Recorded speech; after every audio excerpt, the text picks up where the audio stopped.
मैं राज बहादुर यादव रिजल्ट मित्रा के इस ऑनलाइन प्लेटफॉर्म पर आप सभी का तहे दिल से स्वागत और अभिनंदन करता हूं। मेरे प्यारे दोस्त, मेरे भाई, मेरे बंधु, हम उम्मीद करते हैं आप लोग स्वस्थ होंगे, मस्त होंगे। आप लोगों की पढ़ाई लिखाई अच्छे से चल रही होगी। आप लोग पढ़ रहे हैं वर्णमाला। हम लोग क्या पढ़ रहे हैं? वर्णमाला पढ़ रहे हैं। वर्णमाला के 2 पार्ट हो चुके हैं, तीसरा पार्ट आपको मिलने वाला है आज की डेट में। तो मेरे प्यारे दोस्त, मेरे बंधु, हम लोग लास्ट पॉइंट पे छोड़े क्या थे? तो हम लोगों ने लास्ट पॉइंट पे छोड़ा था ध्वनि। क्या लिखा था भाई? लास्ट पॉइंट पे हम लोगों ने देखा था ध्वनि।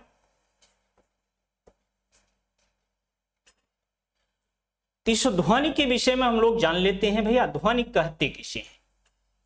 पहली चीज तो आपको यह जानना है, ध्वनि कहते किसे हैं। भाषा की मौखिक इकाई को, भाषा की मौखिक इकाई को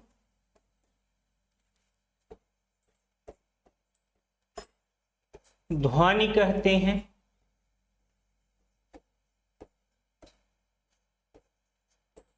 भाषा की मौखिक इकाई को ध्वनि कहते हैं। तो भैया, लिखित इकाई को हम वर्ड कहते हैं, याद रखिएगा, लेकिन मौखिक इकाई को हम क्या कहते हैं? ध्वनि कहते हैं। जो मौखिक शब्द है मेरे दोस्त, ये किससे मिलके बना हुआ है? तो याद रखिएगा, ये मुख शब्द है। मुख शब्द में कौन सा प्रत्यय लगा है? एक प्रत्यय। जो मुख से बोल रहे हो इसी को हम क्या कहते हैं? मौखिक कहते हैं। तो भाषा की मौखिक इकाई को हम क्या कहते हैं भाई? तो आप बताएंगे ध्वनि कहते हैं। दूसरा प्रश्न यहां आता है, ध्वनि की कितनी रीतियां होती हैं? ध्वनि की रीतियां। अगला प्रश्न बनता है, ध्वनि की कितनी रीतियां होती हैं? तो मेरे प्यारे दोस्त, ध्वनि की आपकी कितनी रीति होती है? तो आप बताएंगे ध्वनि की 3 रीति होती है। कितनी रीति होती है भाई? तो ध्वनि की 3 रीति होती है। तो 3 रीति हैं कौन कौन सी? जल्दी से कमेंट करके बताएं आप लोग। ध्वनि की ये 3 रीति कौन कौन सी हैं? आप में से बहुत सारे बच्चों ने इसके विषय में सुना होगा, जाना होगा। जल्दी से आप लोग बता दीजिए भैया, पहली ध्वनि आपकी कौन सी है? तो आपका आंसर होगा, पहली ध्वनि आपकी संयुक्त ध्वनि है। कौन सी ध्वनि है मेरे दोस्त? संयुक्त ध्वनि है। दूसरी ध्वनि कौन सी है? तो आपका आंसर होगा, दूसरी ध्वनि आपकी संपृक्त ध्वनि है। कौन सी ध्वनि है? संपृक्त ध्वनि है। और तीसरी ध्वनि कौन सी है मेरे भाई? तो आप बताएंगे, तीसरी आपकी युग्मक ध्वनि है। कौन सी ध्वनि है भैया? तो आप बताएंगे, तीसरी आपकी युग्मक ध्वनि है। ध्वनि की 3 रीति होती है, संयुक्त ध्वनि, संपृक्त ध्वनि और युग्मक ध्वनि। अब हम एक एक ध्वनि को लेकर चलेंगे और एक एक ध्वनि को लेकर चलेंगे, उसकी परिभाषा को देखेंगे, उसके उदाहरण को देखेंगे। और हम उम्मीद करेंगे आप लोग अब तक क्लास को लाइक कर चुके होंगे। जो बच्चे लाइक और शेयर नहीं किए हों, लाइक और शेयर कर देंगे। और जो बच्चे चैनल को सब्सक्राइब नहीं किए हैं, पहली बार हमारे चैनल से जुड़ रहे हैं, वो जल्दी से इस चैनल को सब्सक्राइब भी कर लें। तो चलिए शुरू करते हैं संयुक्त ध्वनि। यहां पे ध्यान से देखेंगे भैया, इस संयुक्त ध्वनि लिखा गया है। संयुक्त का अर्थ ही होता है जुड़ा हुआ। क्या होता है मेरे दोस्त? संयुक्त का अर्थ होता है जुड़ा हुआ। यहां परिभाषा लिखिएगा, जब 2 व्यंजन ध्वनियां, जब 2 व्यंजन ध्वनियां, जब 2 व्यंजन ध्वनियां परस्पर संयुक्त होकर, परस्पर संयुक्त होकर किसी एक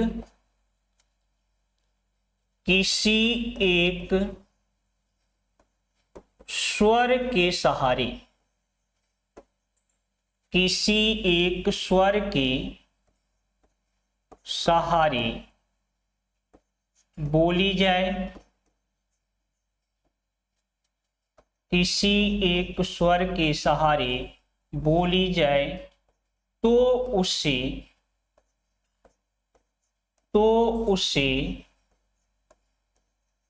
संयुक्त ध्वनि, संयुक्त ध्वनि कहते हैं तो उसे संयुक्त ध्वनि कहते हैं। कहने का आशय यहाँ पे ये है कि जो परिभाषा आपकी कह रही है, कैसी ध्वनि हो, आपकी व्यंजन ध्वनि हो और वो परस्पर क्या हुई हो, जुड़ी हुई हो और किसके सहारे बोली जा रही हो, एक सहारे, एक स्वर के सहारे, मतलब दो व्यंजन एक स्वर के सहारे जब बोला जाता है भैया तो उसी को हम क्या कहते हैं, संयुक्त ध्वनि कहते हैं। तो जैसे पे आ जाओ मेरे दोस्त, जैसे आपके इस बोर्ड पे दिख रहा होगा प्राण शब्द, क्या दिख रहा है मेरे बच्चे, प्राण शब्द दिख रहा है। अगर हम इस शब्द को तोड़ दें, अगर हम इस शब्द को तोड़ दें तो आपको संयुक्त ध्वनि समझने में आसानी हो जाएगी। तो चलिए आइए तोड़ लेते हैं भाई। तोड़ने में कितना समय, सबसे पहले उच्चारण किसका कर रहे हो आप, पा का कर रहे हो, पा लिख दिया हमने। इसी के साथ साथ आप किसका और उच्चारण कर रहे हो भाई, रा का उच्चारण कर रहे हो। किसका उच्चारण कर रहे हैं भैया, रा का उच्चारण कर रहे हैं मेरे दोस्त। अब देखो जब आपस में दो व्यंजन जुड़े होते हैं तो वहां यह शर्त होती है कि आपका पहला व्यंजन अधूरा होगा। कौन सा व्यंजन अधूरा होगा, पहला व्यंजन आपका अधूरा होगा और दूसरा व्यंजन पूरा होगा। पूरा से आशय होता है बेटा उसमें स्वर लगा होगा और अधूरा से आशय लगा होता है उस स्वर विहीन होगा, स्वर विहीन होगा, स्वर उसमें नहीं लगा होगा।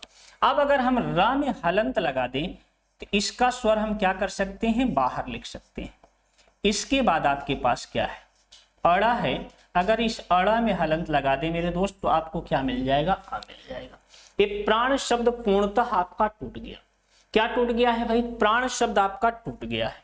अब यहां जरा ध्यान से देखें, ये पा और रा दोनों में हलंत लगा है तो दोनों क्या है, तो आप बताएंगे ये दोनों सर व्यंजन है। क्या है भैया, ये दोनों के दोनों आपके क्या हैं, व्यंजन है। लेकिन इसी के आगे देखो भाई यहाँ पे आ लिखा गया है, तो ये आ क्या है, आ क्या है, तो आप बताएंगे ये तो स्वर है। क्या है, स्वर है। कितनी व्यंजन ध्वनियां, यहां देखो दो व्यंजन की बात किया है हमने, दो व्यंजन ध्वनियां किसके परस्पर संयुक्त होकर किसी एक स्वर, यहाँ पे देखो भाई किसके सहारे, एक स्वर, तो यहाँ पे आ क्या है आपका, स्वर है, इसके सहारे बोली जा रही हैं। तो ऐसी ध्वनि को हम क्या कहते हैं भाई, तो आप बताएंगे ऐसी ध्वनियों को संयुक्त ध्वनि कहा जाता है। क्या कहा जाता है मेरे दोस्त, संयुक्त ध्वनि कहा जाता है। तो चलो अगला उदाहरण देखते हैं। ये आपके बोर्ड पे लिख रहा हूं, जरा जल्दी से बताओ आप लोग, ये आपके संयुक्त ध्वनि का उदाहरण है कि नहीं है। प्रवाह लिखा गया है, आपके बोर्ड पे म्लान शब्द लिखा गया है, आपके बोर्ड पे एक घ्राण शब्द लिखा गया है भाई, आपके बोर्ड पे प्रसन्नता लिखा गया है। इसके अतिरिक्त यहीं पे आपको हमने कर्ण शब्द दिया है और ज्ञान शब्द दिया है। अब जरा देख के बताओ इसमें कौन कौन सी आपकी संयुक्त ध्वनि का उदाहरण है, जल्दी से बताएंगे आप लोग। इसमें से कौन कौन सी संयुक्त ध्वनि के उदाहरण हैं और कौन कौन से संयुक्त ध्वनि के उदाहरण नहीं है, जल्दी से आप आंसर करेंगे मेरे दोस्त। तेजी के साथ आप आंसर करके बताएंगे कौन कौन से संयुक्त ध्वनि के उदाहरण है और कौन कौन से संयुक्त ध्वनि के उदाहरण नहीं है। तेजी से आपका आंसर आना चाहिए भाई, सारे बच्चों का।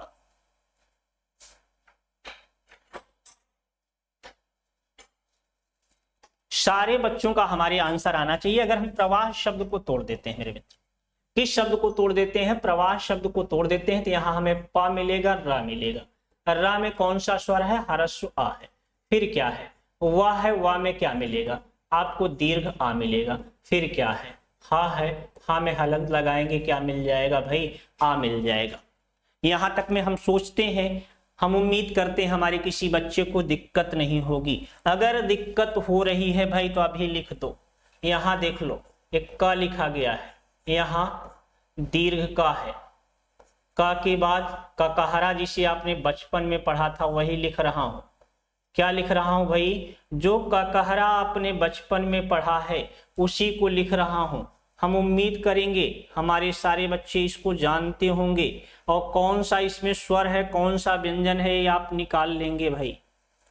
आप आसानी से इसको निकाल लेंगे।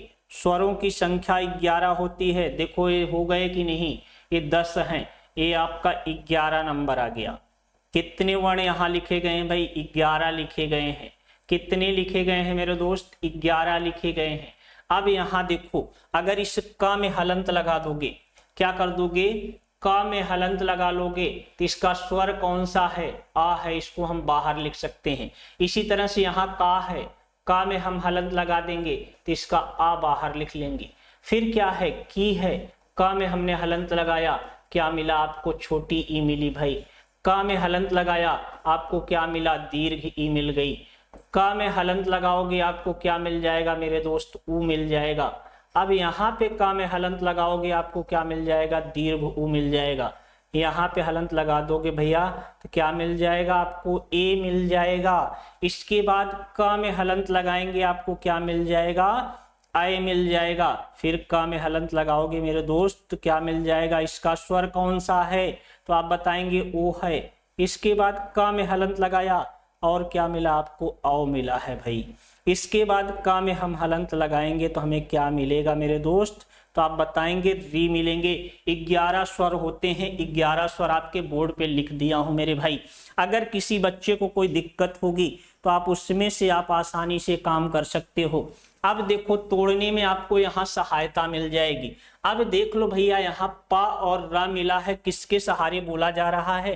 तो आप बताओगे आ के सहारे बोला जा रहा है। ये दो व्यंजन हैं, पा और रा, किसके सहारे बोले जा रहे हैं मेरे भाई? तो आप बताएंगे आ के सहारे बोला जा रहा है। तो भैया दो व्यंजन ध्वनियां अगर एक स्वर के सहारे बोली जाती हैं तो ऐसी ही ध्वनि को हम क्या कहते हैं? संयुक्त ध्वनि। दूसरा शब्द म्लान लिखा गया भाई, जरा म्लान को तोड़ लो भाई। म्लान को अगर हम तोड़ेंगे तो सबसे पहले आधा माँ है बेटा, तो आधा माँ लिख दोगे। फिर क्या है? ला है, ला में हलंत हम लगाएंगे, हमें दीर्घ आ मिल जाएगा। फिर क्या है मेरे दोस्त? ना है, ना में कौन सा स्वर है? तो आप बताएंगे आ स्वर है। अब यहाँ जरा ध्यान से देखो भैया, यहाँ पे क्या संयुक्त हुआ है? माँ और ला संयुक्त हुआ है। क्या संयुक्त हुआ है? माँ और ला व्यंजन ध्वनि संयुक्त हुई है। और किसके सहारे बोली जा रही है यहाँ पे भाई? आ के सहारे। तो दो व्यंजन ध्वनियां एक स्वर के सहारे बोली जाए तो ऐसी ध्वनि को हम क्या कहते हैं? संयुक्त ध्वनि। अगला शब्द घ्राण लिखा है आपके बोर्ड पे। क्या लिखा है भाई? घ्राण लिखा है। अगर घ्राण शब्द को तोड़ोगे तो घा मिलेगा, रा मिलेगा और दीर्घ आ मिलेगा मेरे भाई। इसके बाद क्या है? अड़ा है, अड़ा में हलंत लगा दोगे आप क्या पा जाओगे? आप आ जाओगे। तो मेरे दोस्त यहाँ भी देख लेते हैं, क्या ऐसा है? घा और रा ये दो व्यंजन ध्वनियां हैं और किसके सहारे बोली जा रही हैं? दीर्घ आ के सहारे बोली जा रही हैं। अगला शब्द देख लो भाई, अगले शब्द को देखते हैं। प्रसन्नता लिखा गया है, तो यहाँ पे देखो भाई प र और आ है, ये प्रा शब्द हो गया। फिर क्या है आपका? सा है, सा में हम हलंत लगा देंगे, हमें आ मिल जाएगा। फिर क्या है मेरे भाई? आप बताएंगे ना भी है। फिर क्या है? ना भी है। फिर क्या है? आ है। फिर क्या है? ता है। ता में कौन सा स्वर है मेरे भाई? आ है। अब देखो भाई यहाँ भी ही तो मिल रहा है आपको, यहाँ भी तो आपका योग हो रहा है कि नहीं हो रहा है? पा और रा का योग हो रहा है। दो व्यंजन हो गए भाई, किसके सहारे? हर्ष स्वर के सहारे बोले जा रहे हैं। तो ऐसी ध्वनि को हम क्या कहते हैं? संयुक्त ध्वनि कहते हैं मेरे भाई। अगला शब्द देखो, कर्ण लिखा गया है। अगर कर्ण को हम तोड़ते हैं तो क मिलेगा, क में क्या मिलेगा? आ मिलेगा। फिर क्या है? रा है। रा के बाद क्या है मेरे भाई? अड़ा है। अड़ा में कौन सा स्वर लगा है आपका? आ लगा है मेरे बंधु। अब यहाँ देख के बताओ भाई, यहाँ संयुक्त हुआ कि नहीं हुआ? यहाँ पे संयुक्त हुआ कि नहीं हुआ? क के बाद आ गया, आ गया तो यहाँ संयुक्त तो नहीं है ना, संयुक्त व्यंजन नहीं है। लेकिन यहाँ देखो रा और अड़ा, क्या देखोगे भैया? रा और अड़ा ये दोनों व्यंजन है, किसके सहारे बोले जा रहे हैं? आ के सहारे बोले जा रहे हैं। किसके सहारे बोले जा रहे हैं दोस्त? आ के सहारे बोले जा रहे हैं। तो किस ध्वनि का उदाहरण हो जाएगा? किस ध्वनि का उदाहरण हो जाएगा मेरे दोस्त?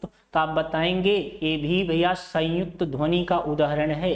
किस ध्वनि का उदाहरण है? संयुक्त ध्वनि का उदाहरण है। लेकिन जो अंत में लिखा गया है मेरे भाई, अंतिम वाला शब्द, क्या ये संयुक्त ध्वनि का उदाहरण है? जल्दी से कमेंट करके बताओ, क्या ये ज्ञान संयुक्त ध्वनि का उदाहरण है? अगर है तो हाँ लिखो जल्दी से, अगर नहीं है तो नो लिखो। यस और नो में जल्दी से जवाब दो। अगर है तो यस लिख दो, अगर नहीं है तो नो में जवाब दे दो। तब तक हम इसको तोड़ देते हैं। देखो भैया यहाँ पे जो पहला वर्ण है ज्ञा, ये किन दो वर्णों से मिल के बना है मेरे भाई? किन दो वर्णों से मिल के बना है? तो आप बताएंगे इसमें तो सर एक वर्ण ज होता है और दूसरा क्या होता है? इया होता है। क्या होता है? ज और इया होता है। अगर हम इस इया में हलंत लगा देंगे तो हमें दीर्घ आ मिल जाएगा। क्या मिल जाएगा? दीर्घ आ मिल जाएगा। इसके बाद न है मेरे दोस्त, न में हलंत लगाओगे तो क्या पा जाओगे? आ पा जाओगे। अब जरा इसको देख लो भैया, ज और इया ये दोनों संयुक्त हो गए हैं भाई। ये किसके सहारे बोले जा रहे हैं? दीर्घ आ के सहारे बोले जा रहे हैं। तो ऐसी ध्वनि को हम क्या कहते हैं? संयुक्त ध्वनि कहते हैं। हम उम्मीद करेंगे आपको ये समझ में आ गया होगा और आप आसानी से इन शब्दों को तोड़ लेंगे। जल्दी से बोलें, इन शब्दों को तोड़ लेंगे कि नहीं तोड़ लेंगे? अगर तोड़ लेंगे तो एक शब्द हम लिख रहे हैं आपके बोर्ड पे, जरा इसको तोड़ के दिखाइएगा।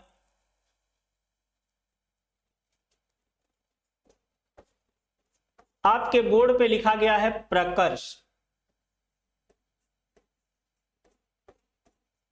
आपके बोर्ड पे लिखा गया है अर्थात।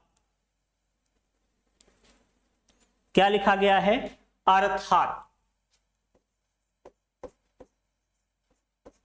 आपके बोर्ड पे एक शब्द लिखा गया है कार्यक्रम। आपके बोर्ड पे लिखा गया है आशीर्वाद। इन शब्दों को आप क्या करेंगे? ये आप अपना होमवर्क मान लीजिएगा। कौन सा वर्क? जिसे आप HW बोलते हो मेरे दोस्त। तो ये HW आप कहां पे? कमेंट बॉक्स में कमेंट करके बताएंगे। कहां पे बताएंगे आप? कमेंट बॉक्स में कमेंट करके हमें बताएंगे, तोड़ के लिख के दिखाएंगे। और इसके आगे वाली ध्वनि हम बताने चल रहे हैं आपको। अगली ध्वनि का नाम है आपकी संयुक्त ध्वनि। कौन सी ध्वनि मेरे दोस्त? तो आपकी अगली ध्वनि संयुक्त के बाद कौन सी ध्वनि है? तो आप बताएंगे अगली ध्वनि सर संपृक्त ध्वनि है। कौन सी ध्वनि है भाई? तो आप बताएंगे अगली ध्वनि आपकी संपृक्त ध्वनि है। संपृक्त ध्वनि। अब हम जब संपृक्त ध्वनि की बात करते हैं तो यहां भी भैया ध्वनि मिलेगी। क्या मिलेगी? ध्वनि ही होगी जब दो ध्वनियों के बीच में, जब दो ध्वनियों के बीच में, जब दो ध्वनियों के बीच में एक अधूरा व्यंजन, एक अधूरा व्यंजन आकर जुड़ जाए,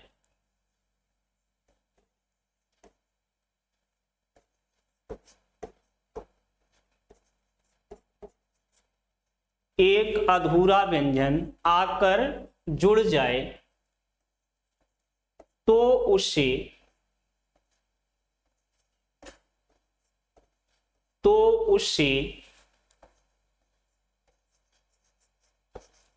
संपृक्त ध्वनि, तो उसे संपृक्त ध्वनि कहते हैं। हम उम्मीद करेंगे आपको ये चीज समझ में आ गई होगी। लेकिन यहां जो एक टेक्निकल पॉइंट है मेरे दोस्त, वो हम परिभाषा में आपको नहीं दे रहे हैं। जो बच्चा हमारी लाइव क्लास से जुड़ा होगा, जो बच्चा हमारी क्लास को किया होगा, वही इस चीज को समझ पाएगा। अब यहां जरा ध्यान से देख लीजिए, ये लिखा गया है क, ख, ग, घ, अंग। क्या क्या लिखा गया है भैया? क लिखा गया है, ख लिखा गया है, ग लिखा गया है, घ लिखा गया है और अंगा लिखा गया है। छोटी सी चीज है मेरे दोस्त, लेकिन यहाँ पे देखो दो ध्वनियों के बीच, जब दो ध्वनियों के बीच में एक अधूरा व्यंजन, देखो भैया ध्वनि जो होगी एक अगर का मिल रही है, जैसे दिक्कत हम लिख दें, क्या लिख दें आपके बोर्ड पे? दिक्कत शब्द हम लिख दें। एक ध्वनि आपकी यहाँ पे क्या मिली है? द मिली है। यहाँ एक क है, इस दोनों के बीच में अधूरा व्यंजन तो जुड़ा। क्या जुड़ा है? अधूरा व्यंजन यहाँ पे है कि नहीं है? हाँ भाई, आप लोगों के निगाह से दिख रहा होगा कि अधूरा है। लेकिन क्या ये संपृक्त ध्वनि का उदाहरण है? क्या ये संपृक्त ध्वनि का उदाहरण है? तो हम कहते हैं संपृक्त ध्वनि का उदाहरण नहीं है। तब आप कहोगे कि सर आपने तो ऊपर लिखाया है दो ध्वनियों के बीच में एक व्यंजन जुड़ जाए, वो भी अधूरा हो तो कैसी ध्वनि होगी? आपकी संपृक्त ध्वनि होगी। लेकिन आप ही कह रहे हो कि इसको नहीं होगी। हाँ बेटा नहीं होगी, उसके पीछे रीजन ये है। तो जब एक का है, इस का के साथ जो एक का लिखा गया है, इस का के साथ आधा या तो खा होगा, या तो ग होगा, या तो घ होगा, या तो अंगा होगा, तभी ये संपृक्त ध्वनि का उदाहरण होगा, नहीं तो संपृक्त ध्वनि का उदाहरण नहीं होगा। जैसे आपको हमने दे दिया है चंपक, क्या दे दिया है भाई? आपको चंपक दे दिया। अब देखो यहां एक चा है, दूसरा पा है, इसके बीच में आपको क्या मिला है? इसके बीच में आप बताओगे आधा मां मिला है सर। लेकिन मां के साथ योग किसका हो सकता है भाई? प, फ, ब, भ, मा, ये 5 वर्ण हैं। तो भैया मां के साथ आपका योग जो हो सकता है वो या तो पा का होगा, या तो फा का होगा, या तो बा का होगा, या तो भा का होगा, तभी ये संपृक्त ध्वनि होगी, अन्यथा संपृक्त ध्वनि नहीं होगी। अगला शब्द हमने यहां लिखा है दिग्गज। जल्दी से बताओ क्या ये संपृक्त ध्वनि का उदाहरण है? क्या ये संपृक्त ध्वनि का उदाहरण है? उसी वर्ग का वर्ण होना चाहिए। जैसे यहाँ का है तो का के साथ खा आएगा, या तो गा आएगा, या तो घा आएगा, या तो अंगा आएगा। अगर च वर्ग का वर्ण दे दे, च, छ, ज, झ, इया, जैसे आपको जा मिल गया है तो जा के साथ या तो छ होगा, या तो च होगा, या तो झा होगा, या तो इया होगा, तभी ये संपृक्त ध्वनि का उदाहरण होगा, नहीं तो संपृक्त ध्वनि का उदाहरण नहीं होगा। तो अब यहाँ जब दिग्गज आपने लिखा है मेरे दोस्त, तो यहाँ दी मिल रहा है और गा मिल रहा है। गा के साथ गा ही तो आ रहा है, आधे में आधा वर्ण गा के साथ गा ही आ रहा है, लेकिन उस वर्ग का वर्ण होगा गा के साथ। अब योग देखो किसका हो सकता है, या तो घा का होगा, या तो अंगा का होगा, या तो का होगा, या तो खा का होगा, तभी वो संपृक्त ध्वनि होगी, नहीं तो संपृक्त ध्वनि नहीं होगी। तो इसमें से जो शब्द लिखे गए हैं आपके सामने, 3 शब्द हमने लिखा था, तो लेकिन इसमें से तीनों शब्दों में से कौन सा संपृक्त ध्वनि का उदाहरण होगा? तो आप बताएंगे चंपक हमारा संपृक्त ध्वनि का उदाहरण है। बाकी ना तो दिक्कत है ना ही दिग्गज है, ये दोनों आपके संपृक्त ध्वनि के उदाहरण नहीं है। तो चलो और देखते हैं संपृक्त ध्वनि के उदाहरण के विषय में। आपके बोर्ड पे एक शब्द लिख रहा हूं, जरा ध्यान से देखिएगा। लिखा गया है चंचल। क्या ये संपृक्त ध्वनि का उदाहरण होगा? अगर होगा तो कमेंट में यस लिखो जल्दी से। संबल, कंबल, चंबल,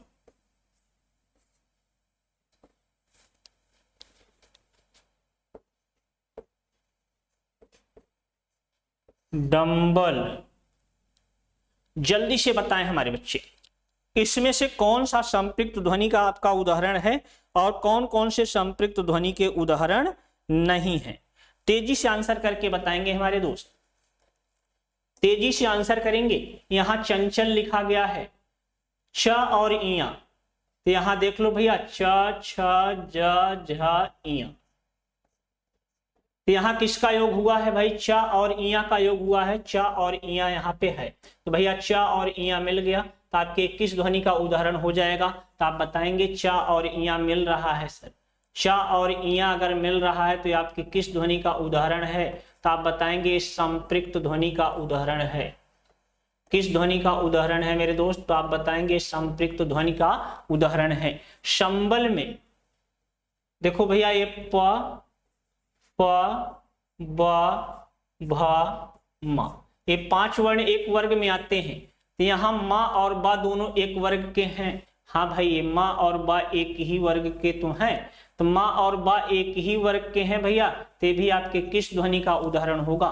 ये दोनों जुड़े हुए हैं, जिसमें से आपका माँ आधा है, यहाँ यहाँ आधा है, तो दोनों आपके किस ध्वनि के उदाहरण होंगे मेरे दोस्त? तो आप बताएंगे ये भी संयुक्त ध्वनि का उदाहरण है। इसी तरह से भैया कंबल भी आपका, चंबल भी और डंबल भी, ये तीनों भी आपके किसके उदाहरण हैं? तो आप बताएंगे ये सब के सब सर आप हमारे संपृक्त ध्वनि के उदाहरण हैं। सब के सब किस ध्वनि के उदाहरण हैं? संपृक्त ध्वनि के उदाहरण हैं। यहाँ पे भी क्या मिला है भाई? माँ आधा और ब मिल रहा है, तो दोनों क्या एक वर्ग के हैं? तो हाँ एक वर्ग के हैं।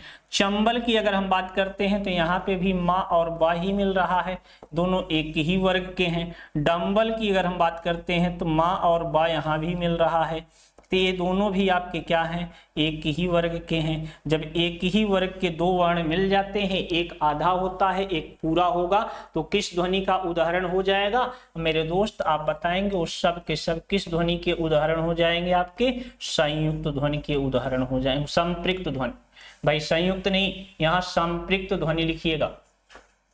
किस ध्वनि के उदाहरण है भाई? ये संपृक्त ध्वनि के उदाहरण है, संपृक्त ध्वनि का उदाहरण है। नीचे के भी दोनों भी आपके किस ध्वनि के उदाहरण हैं? तो आप बताएंगे ये भी हमारा संपृक्त ध्वनि का उदाहरण है, संपृक्त ध्वनि का उदाहरण है। तो पांचों शब्द जो लिखे गए थे सबके सब आपके किसके हैं? संपृक्त ध्वनि के उदाहरण है। और यहाँ पे एक शब्द और लिख रहा हूं आपके बोर्ड पे, इसको जरा ध्यान से देख लेना। ये अक्षुण लिखा गया है, कमेंट बॉक्स में कमेंट करके हमको बता दीजिएगा ये किस ध्वनि का उदाहरण है। ये आपको बताना है ये संयुक्त ध्वनि का उदाहरण है। किस ध्वनि का भाई? संयुक्त ध्वनि का उदाहरण है, या आपको बताना है ये संपृक्त ध्वनि का उदाहरण है? संपृक्त ध्वनि का उदाहरण है। तो जल्दी से आप बता दीजिएगा। अगर इसमें दोनों में से कोई नहीं होगा तो आप वहां पे क्या लिख देंगे? नो लिख देंगे। अगर इन दोनों में से किसी का उदाहरण है तो मेरे दोस्त आप लिख दीजिएगा। अगर इन दोनों में से भी किसी का उदाहरण नहीं होगा तब क्या करोगे? आप नो लिख देना। क्या लिखोगे? नो लिख दीजिएगा। हम समझ जाएंगे वहां आपके कमेंट को, एक एक कमेंट को हम देखेंगे बेटा। ये याद रखिएगा, हम हर कमेंट देखते हैं। आपको जो नीचे लिखा जाता है, क्लास समाप्त होने के बाद जो आप कमेंट करते हो, हर कमेंट को मैं पढ़ता हूं। चलिए अगली हेडिंग बनाएंगे हमारे दोस्त, युग्मक ध्वनि। कौन सी ध्वनि बनाएंगे? अगली हेडिंग आपकी होगी युग्मक ध्वनि। अब युग्मक शब्द की अगर हम बात करते हैं, किसकी बात करते हैं मेरे दोस्त? युग्मक शब्द की बात करते हैं। हमें एक शब्द मिलता है युग्म, और दूसरा क्या मिलता है? तो आप बताएंगे अक प्रत्यय। कौन सा प्रत्यय है मेरे दोस्त? अक प्रत्यय है। यहाँ युग्म की जब हम बात करते हैं तो युग्म का अर्थ क्या होता है? तो आप बताएंगे युग्म का अर्थ होता है जोड़ा। क्या होता है भाई? युग्म का अर्थ होता है जोड़ा। तो अगर जोड़े की बात करते हैं तो इस जोड़े को हम और किस नाम से जानते हैं? तो आप बताएंगे इसे द्वित्व के नाम से जानते हैं। किसके नाम से जानते हैं भाई? द्वित्व के नाम से जानते हैं। और अगर द्वित्व का अर्थ पूछ लिया जाए आपसे, द्वित्व का अर्थ क्या होता है? द्वित्व का अर्थ क्या होता है अगर आपसे पूछ लिया जाए, हम उम्मीद करेंगे हमारे बच्चे जरूर आंसर इसका करके बताएंगे। द्वित्व का अर्थ होता है दो बार। क्या होता है मेरे दोस्त? द्वित्व का अर्थ क्या होता है? तो आप बताएंगे दो बार होता है। युग्मक, युग्मक शब्द की रचना किससे हुई? युग्म शब्द में अक प्रत्यय लगा। युग्म का अर्थ होता है जोड़ा। इस जोड़े को हम और किस नाम से जानते हैं? द्वित्व के नाम से जानते हैं। और द्वित्व का अर्थ क्या होता है? तो आप बताएंगे द्वित्व का अर्थ होता है दो बार। चलिए इसकी परिभाषा को देख लेते हैं युग्मक ध्वनि की भाई।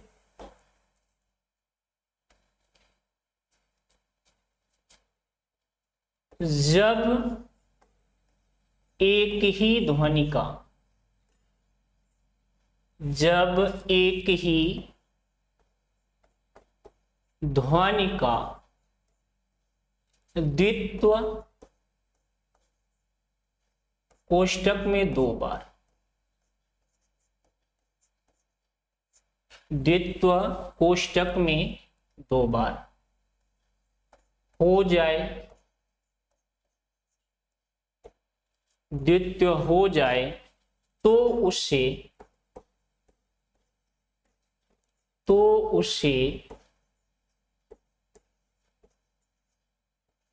युग्मक ध्वनि कहते हैं। तो उसे हम क्या कहते हैं भैया? तो आप बताएंगे उसे हम युग्मक ध्वनि कहते हैं। किसका?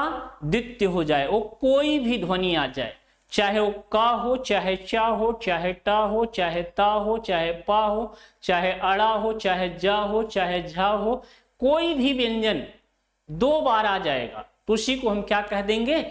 आप बताएंगे युग्मक ध्वनि। जैसे में यहां देखो भाई,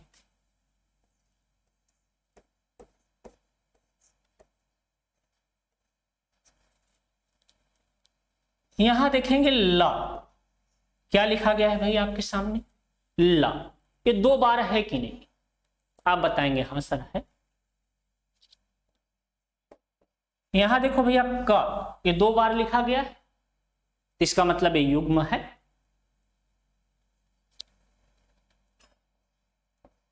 ग, ये भी आप बताएंगे युग्म है। ला, यहां पे देखो भैया जा लिखा गया है, ये भी युग्म है। क्या है? जा 2 बार है, ये भी आपका क्या है? युग्म है। ना 2 बार लिखा गया है, ये भी आपका क्या है? युग्म है।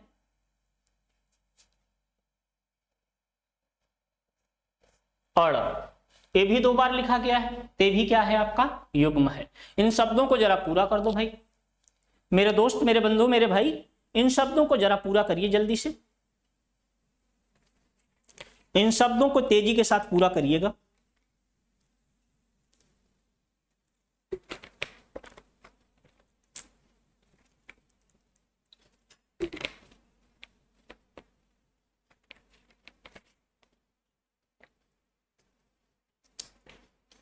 इन शब्दों को अगर पूरा करने की बात आती है, देखो ला को अगर हमें पूरा ही करना होगा, क्या करना होगा? ला को अगर हमें पूरा करना होगा मेरे दोस्त, इसे हम उल्लास भी लिख सकते हैं।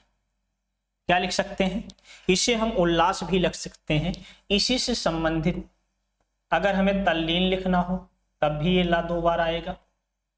हमें उल्लेख लिखना होगा तब भी ये शब्द 2 बार आएगा, ला वर्ण 2 बार आ जाएगा।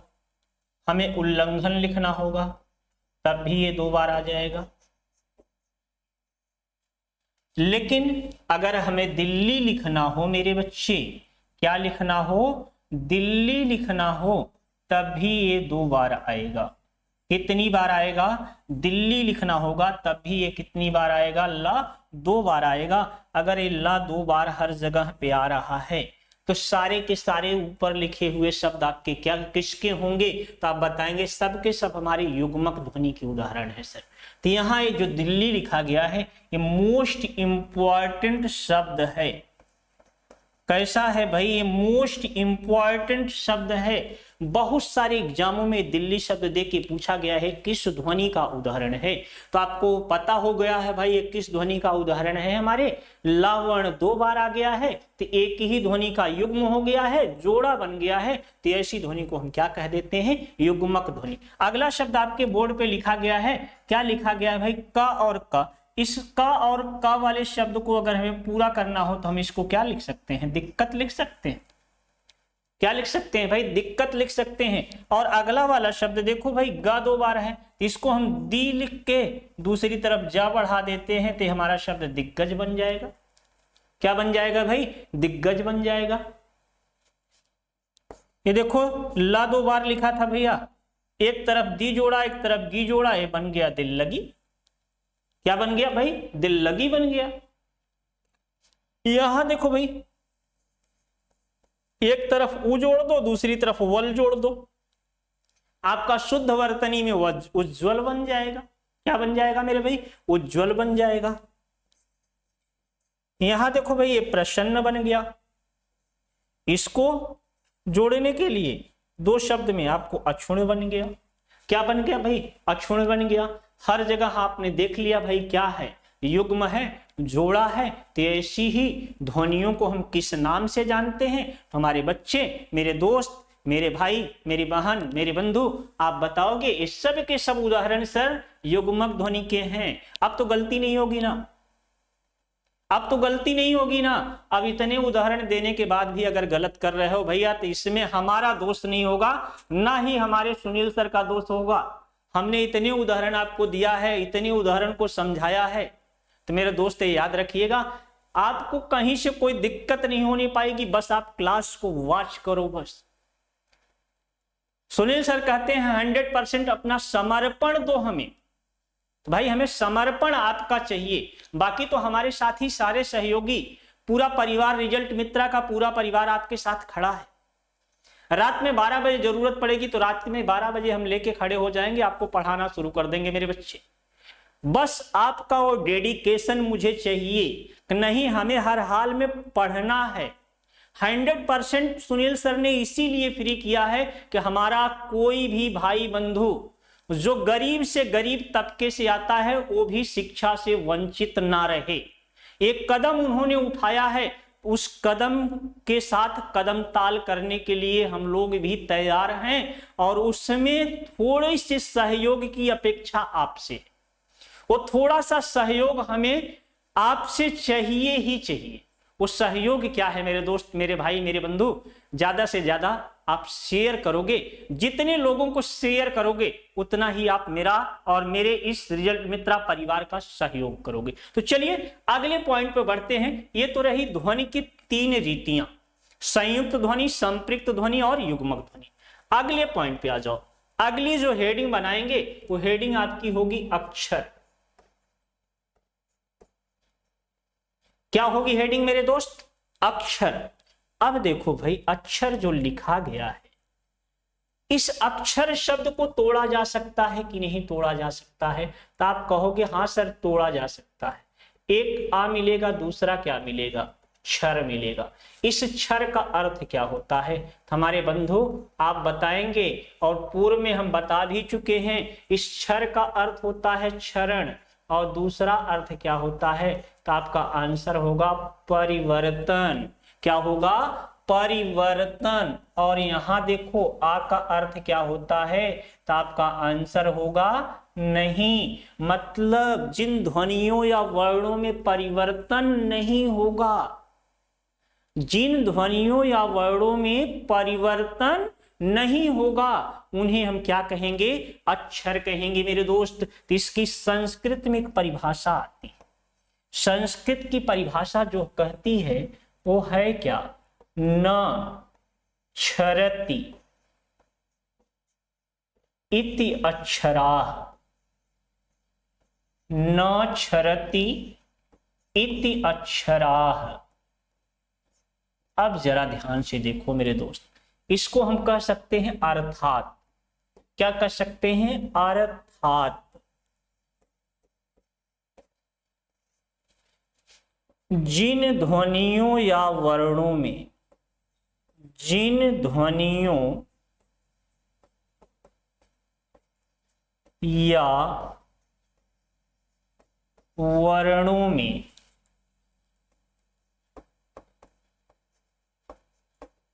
क्षरण या परिवर्तन, क्षरण या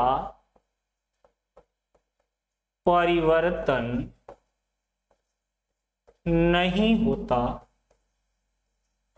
क्षरण या परिवर्तन नहीं होता, उन्हें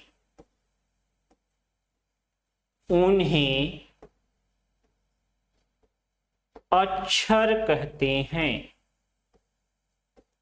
उन्हें अक्षर कहते हैं। तो जिन ध्वनियों में क्षरण या परिवर्तन नहीं होता उन्हें हम क्या कहते हैं भाई? अक्षर कहते हैं। तो जैसे किन ध्वनियों में परिवर्तन नहीं होता? तो यहां देखो भैया आ लिखा गया है, आ को हम किसी तरफ से परिवर्तित नहीं कर सकते। ई लिखा गया है, ऊ लिखा गया है, री लिखा गया है, क में हलंत लगा है, च में भी हलंत लगा है। इन ध्वनियों में हम किसी प्रकार का कोई अब परिवर्तन नहीं कर सकते। तो जिन ध्वनियों या वर्णों में परिवर्तन नहीं होता उन्हीं को हम क्या कहते हैं मेरे दोस्त? अक्षर कहते हैं। क्या कहते हैं मेरे भाई? अक्षर कहते हैं। तो अगले पॉइंट पे बढ़े मेरे बच्चे। अब अगली हेडिंग बनाएंगे हमारे दोस्त अक्षर के भेद। क्या बनाएंगे? अक्षर के भेद। अक्षर के भेद। अब अक्षर के कितने भेद होते हैं मेरे बंधु? आपको कमेंट करके जल्दी से बताना है अक्षर के कितने भेद होते हैं। अक्षर के कितने भेद होते हैं? तेजी के साथ आपको कमेंट करके बताना है भाई अक्षर के कितने भेद होते हैं। अक्षर के कितने भेद होते हैं? तो मेरे प्यारे मेरे बंधु मेरे भाई, अक्षर के अगर जब हम भेद की बात करते हैं अक्षर के कितने भेद होते हैं? तो अक्षर के दो भेद होते हैं। कितने भेद होते हैं? दो भेद होते हैं। एक को हम क्या कहते हैं? बद्धाक्षर कहते हैं और दूसरे को हम क्या कहते हैं? तो आप बताएंगे दूसरे को मुक्ताक्षर कहते हैं। क्या कहते हैं मेरे बंधु? बद्धाक्षर और मुक्ताक्षर कहते हैं। तो मेरे भाई मेरे बंधु, तो आज की क्लास हमें यहीं पे समाप्त करने की दीजिए इजाजत। आप लोग स्वस्थ रहिए, मस्त रहिए। थोड़ी सी क्लास छोटी हो गई है तो आप परेशान ना हो कि नहीं सर इतनी छोटी छोटी क्लास डालेंगे। सर मिनिमम 50 से 55 मिनट की मिनिमम क्लास डालेंगे, लेकिन कुछ समय अभाव था मेरे बच्चे, इसलिए आज की क्लास यहीं समाप्त करता हूं। बाकी हम लोग मिलेंगे कल तो इस नेक्स्ट पॉइंट पे अक्षर के भेद को देखेंगे। तब तक के लिए दीजिए हमें इजाजत। थैंक यू, धन्यवाद।